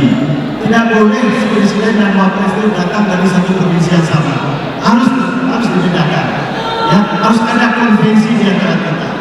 Ya, kemudian ke depan undang pilpres kita perbaiki. Ya, 2019 tidak ada lagi pileg dan pilpres akan bersamaan. Untuk itu setiap partai harus mengadakan konvensi supaya kita tidak salah pilih, tidak pilih kucing dalam karung saudara-saudara sekalian, sehingga kita mendapatkan presiden yang baik yang bisa membuat Indonesia kita ke depan. Ya, terima kasih. Luar biasa. Kita beri tepuk tangan sekali lagi kepada seluruh peserta konvensi Capres Partai Demokrat. Pertanyaan terakhir tadi mengasah dan membuka cakrawala, walaupun tidak harus penuh langsung dilaksanakan. Paling tidak ada suara aspirasi dari wilayah Maluku ya. Baik, Bapak Ibu yang saya hormati, selanjutnya sesi kita adalah dialog dari mungkin 1-2 saja mewakili dari audiens, 1 dari KNPI. Jadi saya nggak melihat ada ibu kan nih? Ada ibu. Ya, ibu 1 ya. Jadi 2 saja dulu, saya persilakan. Dari KNPI mohon singkat padat, ditujukan kepada siapa? Ya, terima kasih Ibu Andi selaku moderator Forum Konvensi Partai Demokrat yang saya hormati. Perkenalkan, saya Victor Pelo, Ketua DPD KNPI Provinsi Maluku. Hari ini ketika saya datang masuk ke sini, semua orang bertanya, KNPI hadir di sini. Saya bilang kami punya kepentingan. Kepentingannya apa? Pertama, secara politik Maluku yang belum juga selesai ditetapkan oleh KPU, tapi data terakhir itu sekitar 2% saja dari DPT. Artinya secara kuantitas kita punya sumbangan suara sangat sedikit. Tetapi hari ini Partai Demokrat memilih Maluku, tepatnya Kota Ambon. Ini adalah sebuah kebanggaan di saat kita juga kemarin baru selesai melaksanakan pelantikan gubernur kita. Saya kira ini dua momentum yang sangat tepat. Kenapa? Di saat kita mendapat pemimpin baru, hadir di saat di kota ini juga adalah calon-calon pemimpin bangsa kita di negara ini. Jadi dua momentum ini mesti kami sambut. Terkait dengan proses ini, saya kira semua panelis sudah bertanya, dua panelis, tapi kami punya pertanyaan kepada semua 8 orang capres yang hadir saat ini. Pertama, nostalgia kita tentang sejarah bangsa ini, kehadiran Maluku, posisi Maluku itu menjadi sebuah catatan nostalgia saja dalam sejarah bangsa ini, saya kira. Kenapa? Sebab fakta lapangan menunjukkan bahwa terjadi kesenjangan yang cukup tinggi sampai saat ini terhadap proses pemerataan pembangunan, khususnya di kawasan Timur Indonesia, lebih khusus lagi bagi Provinsi Maluku. Bagi kami butuh konsep real dari bapak-bapak yang di depan, ke-8 tokoh nasional kita ini, seandainya menjadi presiden, bagaimana melihat Maluku? Yang dimaksudkan adalah apakah Maluku ini menjadi pelengkap atau menjadi penentu dalam kebijakan pembangunan nasional. Saya kira ini mesti mendapat ketegasan. Nah, kenapa ini penting? Karena momentum ini disaksikan oleh semua orang dan ini menjadi komitmen kita bersama. Ketika presidennya hadir hari ini akan terpilih, maka ini menjadi komitmen yang harus ditagih janjinya kepada masyarakat Maluku. Ya, saya kira itu. Terima kasih. Tangkap. Mohon maaf, mungkin kita tampung dulu Pak ya. Ya. Selanjutnya yang Ibu tadi. Ibu. Maju-maju. Nanti saya berikan kesempatan singkat padat mewakili DPD Demokrat Maluku. Oke, terima kasih atas kesempatan yang diberikan kepada saya. Assalamualaikum warahmatullahi wabarakatuh. Perkenalkan, nama saya Nur Hawiyah Marasabisi. Saya mewakili ibu-ibu dari Maluku. Pertanyaan saya cukup singkat dan jelas buat 8 kandidat calon presiden kita yang sangat terhormat yang ada di depan. Kalau bapak-bapak menjadi presiden di tahun 2004 dan terpilih nanti, implementasi apa yang akan bapak-bapak lakukan untuk ibu-ibu Maluku agar masyarakat Maluku terbebas dari kemiskinan? Itu pertanyaan saya. Sekian, wassalamualaikum warahmatullahi wabarakatuh. Singkat Pak. Pertanyaan saya adalah ketidakadilan yang terjadi di tengah-tengah bangsa ini apakah persoalan teknis semata, persoalan infrastruktur, persoalan komunikasi, ataukah persoalan pada visi berbangsa kita? Saya rasa kita sedang mengalami krisis yang paling serius oleh karena persoalan visi berbangsa kita yang tidak jelas. Dan oleh karena itu, persoalan kita bukan sekedar persoalan bagaimana sumber daya kita bangun, bagaimana manusia kita bangun. Saya rasa itu given, itu mesti kita lakukan. Tapi kalau kita tidak meletakkan visi berbangsa kita ini dengan jelas, bangsa ini akan tutup. Dan saya rasa saya mesti katakan bangsa ini kalau tidak melakukan keadilan, tidak lama bangsa ini akan tutup. Saya mesti berani mengatakan ini kepada bapak-bapak pemimpin bangsa ini. Saya rasa itu. Saya ingin mengatakan perspektif kebangsaan kita kemana sekarang. Yep. Saya pendeta. Saya ketua Sinode Gereja Protestan Maluku. Selanjutnya. Terima kasih. Assalamualaikum warahmatullahi wabarakatuh. Saya Arsan Salto Sikal, mewakili Majelis Ulama Provinsi Maluku. Saya ingin bertanya sesuatu yang konkret pada Bapak-Bapak. Bapak-Bapak, Pak Armada Maritim Barat itu lokasinya di Jakarta. Pangkalan Armada Maritim Indonesia Timur itu lokasinya di Surabaya. Kenapa dua-dua bisa berada di Pulau Jawa? sementara kita adalah archipelagic state. Kenapa kalau Bapak, di antara Bapak menjadi presiden, saya mohon agar armada maritim Indonesia Timur, angkatan laut yang ada di Surabaya, digeser di Maluku. Mestinya begitu. Bersedia, Pak? Selamat sore, salam sejahtera buat kita semua. Ibu moderator yang saya hormati, saya harus katakan bahwa sore hari ini rakyat Maluku, khususnya rakyat yang tinggal di Pulau Ambon, merasa sangat bahagia. Betapa tidak calon-calon pemimpin bangsa dari partai yang berkuasa sore ini bisa debat calon presiden di kota Ambon. Saya mau bilang, orang Maluku itu jujur, Pak. Orang Maluku pernah menjabat presiden 7 kali. Olehnya Ibu Laimena 7 kali menjabat presiden dan pernah 3 bulan, Pak. Itu cukup lama. Kalau orang Maluku tidak jujur ketika itu, bapak-bapak dan rakyat di Indonesia bisa bayangkan apa yang terjadi. Oleh karena itu, Maluku untuk semua. Maluku tidak saja untuk Indonesia, tapi Maluku untuk dunia. Ketika nanti di antara bapak-bapak yang saya kenal ini hebat-hebat semua, Pak. Ketika nanti jadi Presiden Republik Indonesia, saya ingin, Pak, stigma yang selama ini mengatakan bahwa Maluku tidak aman itu dihapus. Ambon ini kota yang paling aman di Indonesia, Pak. Tidak pernah ada yang todong menodong di kota Ambon. Tidak pernah ada yang jamret di kota Ambon.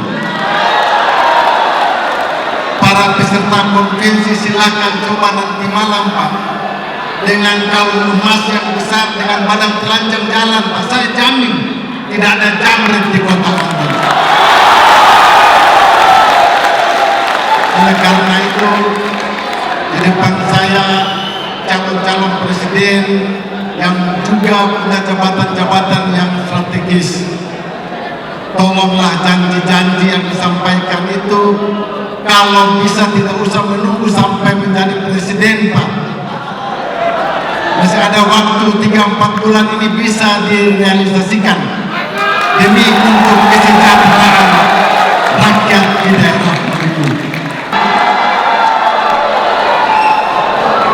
Saya 5 tahun menjadi ketua DPD RI, sudah 3 kali berkunjung ke Ambon dan Maluku ini bersama Pak Gubernur yang tadinya jadi wakil.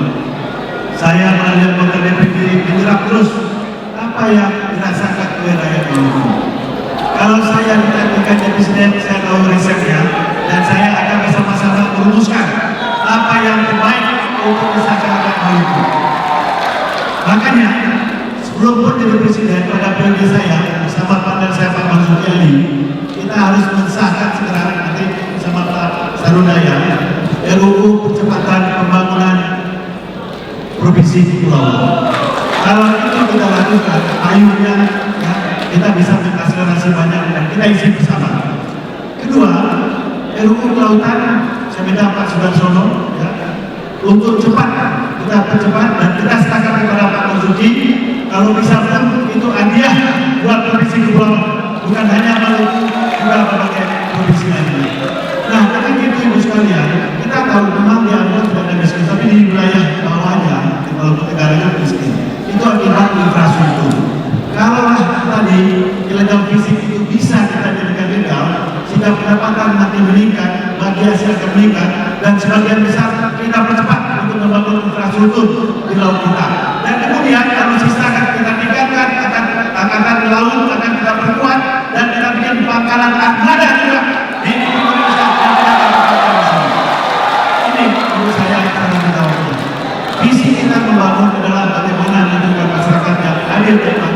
sejahtera.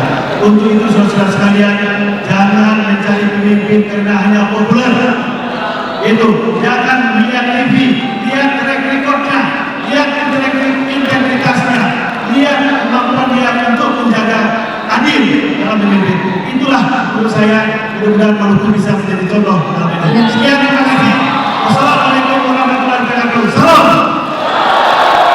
Silakan Pak Wiranto.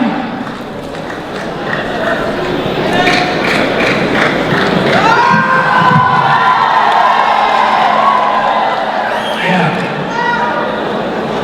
bahwa Maluku memberikan banyak kontribusi karena Maluku merupakan rangkaian dari pulau-pulau yang memang banyak hal yang tidak didapat dari daerah-daerah lain.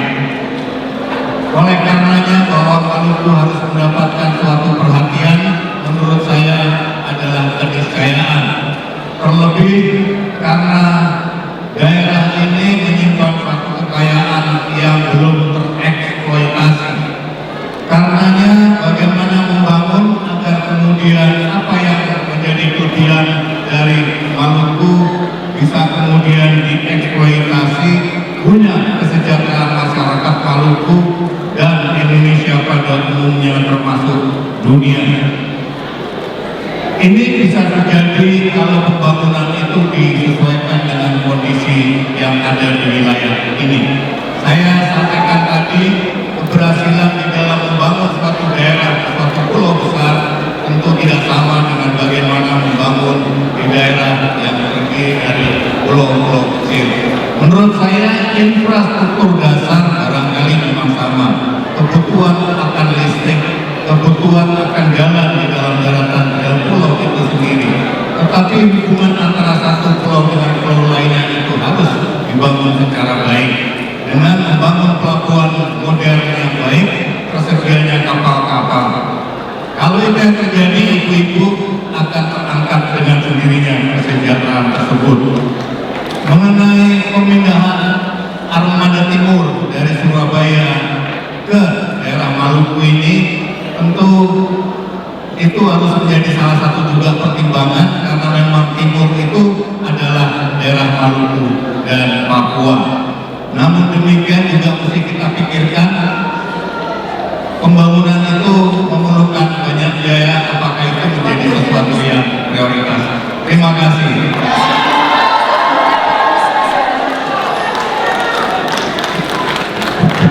Terima kasih. Ada banyak pertanyaan tadi. Saya ingin mulai dari pertanyaan Ibu tadi yang menanyakan bagaimana agar Maluku bebas dari kemiskinan. Baik sekalian, saya ingin mengajak kita mengubah mindsetnya. Kita tidak berikhtiar untuk bebas dari kemiskinan. Kita tidak berikhtiar untuk bebas dari kebodohan. Kita harus berikhtiar menuju kesejahteraan, menuju kecerdasan. Yang harus berubah mindsetnya, bukan lari dari masalah, tapi menuju pada sesuatu. Di sini yang disampaikan Pak Victor yang menjadi penting. Ini soal teknis atau soal visi? Ini adalah soal mindset juga. Bagaimana mindset kita harus positif, dan tugas pemimpin adalah mengirimkan pesan-pesan untuk membuat kita semua bergerak menuju visi yang sama. Visi yang sama itu apa? Diungkapkan secara jelas. Keadilan sosial bagi seluruh rakyat Indonesia. Ini adalah visi kita. Bagaimana menjalankannya? Ya perlu program, ya perlu proposal. Tapi pada akhirnya kunci dari program proposal, misalnya ketimpangan. Saya menginginkan akan mengubah kantor-kantor pusat BUMN ke berbagai wilayah Indonesia, termasuk Ambon. Harus semuanya bisa di Jakarta, sehingga pergerakan perekonomian ada mesin penggeraknya. Nah, di mana letak kuncinya? Saya melihat kuncinya adalah dengan merekrut orang-orang terbaik berintegritas untuk program menjalankan visi yang sudah kita miliki. Masalahnya hari ini adalah kita punya visi baik, punya program baik, tapi bahasanya rumit. Saya ingin bahasa itu sederhana dan dijalankan oleh orang-orang yang berintegritas dan kompeten. Dengan begitu, yang kita cita-citakan bisa menjadi realita. Terima kasih. Terima kasih. Ayo silakan. Terima kasih Pak Victor. Saya ingat dulu waktu saya Menpora, saya bersama pimpinan pemuda dan mahasiswa kita merubah Kongres KMPI yang dahulu adalah sistem formatur menjadi pemilihan langsung. Dan saya bangga sekarang KMPI adalah wadah berkumpulnya mahasiswa pemuda yang senantiasa membangun untuk kerukunan di kalangan kaum muda di Bali. Ibu, kemiskinan.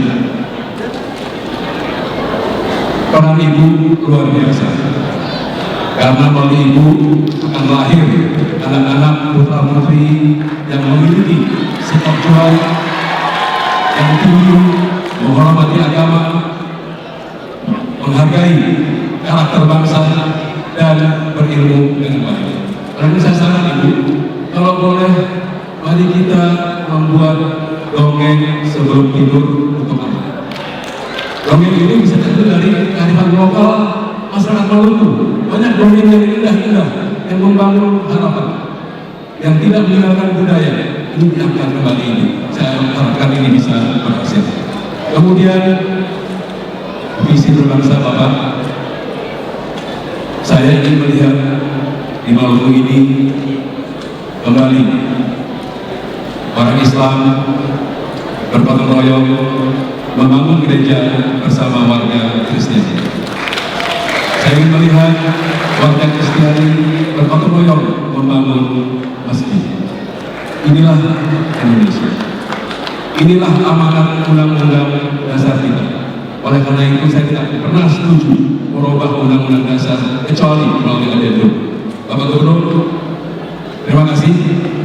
Bapak telah mampu memimpin Maluku menjadi rakyat yang semakin dewasa melalui demokrasi. Insya Allah dengan izin Tuhan, demokrasi Maluku akan membawa Maluku bagi Indonesia dan bagi dunia. Terima kasih.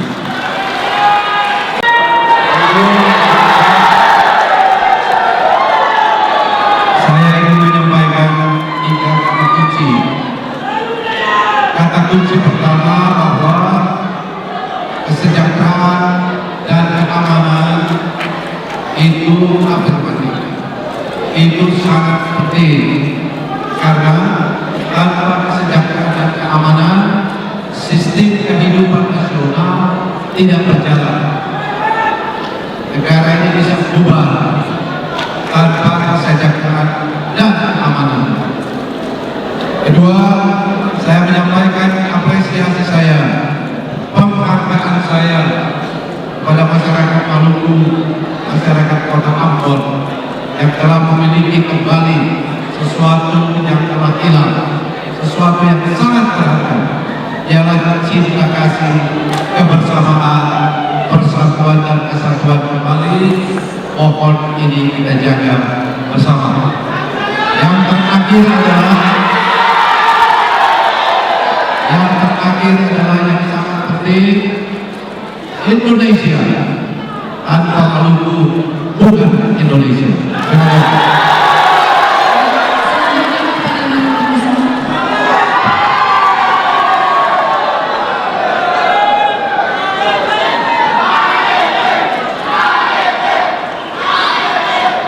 Terima kasih. Saya memberikan penghargaan dan apresiasi dari sahabat dari KNPI sampai dengan Pak Gubernur. KNPI lahir tanggal 23 Juli. Saat saya juga menjadi pimpinan harian KNPI di bawah sekolah itu hari-hari saya. Nah, peran dan posisi apa Maluku? Kemiskinan, persepsi kebangsaan kita, armadatim, dan juga adalah stabilitas keamanan untuk Maluku. Itulah kata kunci yang disampaikan oleh beliau. Dari 5 itu, menurut saya prinsip yang harus dibangun adalah yang disebut dengan merajut kembali etika kebangsaan. Ya, kalau etika kebangsaan negeri ini bisa kuat kembali, tidak ada lagi disparitas antara orang yang sangat terlalu kaya dengan orang yang sangat terlalu miskin.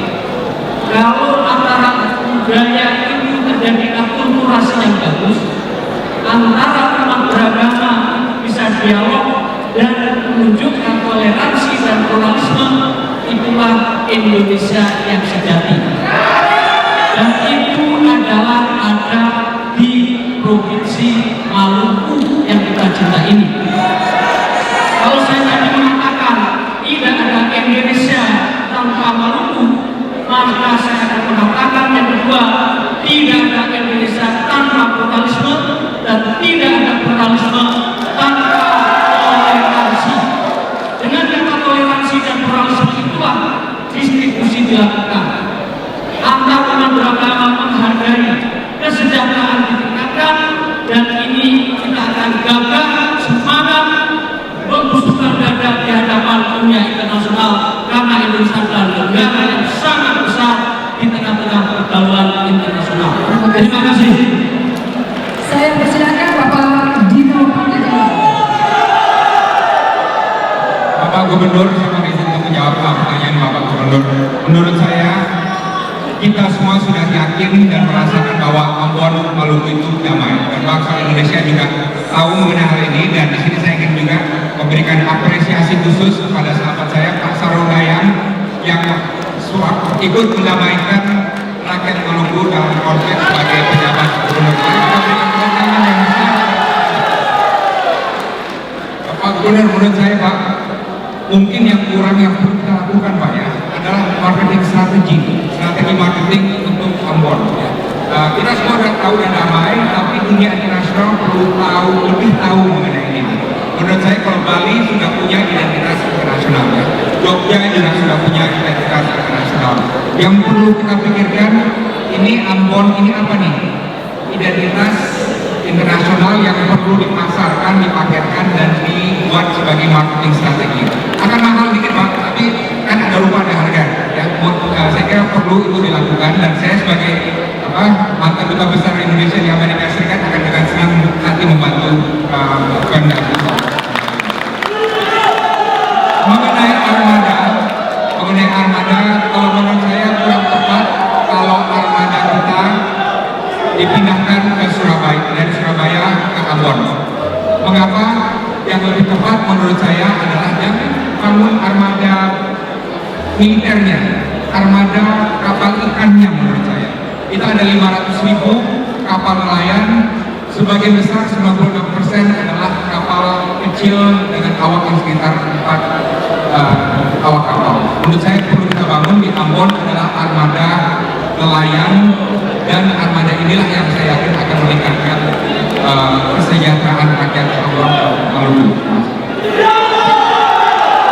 Akhirnya saya hormati beberapa kesimpulan dari debat Capres peserta konvensi Capres Partai Demokrat pada hari ini. Pertama adalah para Capres sepakat untuk mengembangkan pemberdayaan sumber daya alam dan sumber daya manusia, terutama di Maluku, dengan meningkatkan potensi-potensi dan profesionalisme mereka, sehingga kesejahteraan rakyat, negara aman, negara menjadi damai. Para peserta konvensi juga sepakat untuk meningkatkan nasionalisme. Maluku adalah Indonesia, Indonesia adalah Maluku. Katong semua bersaudara.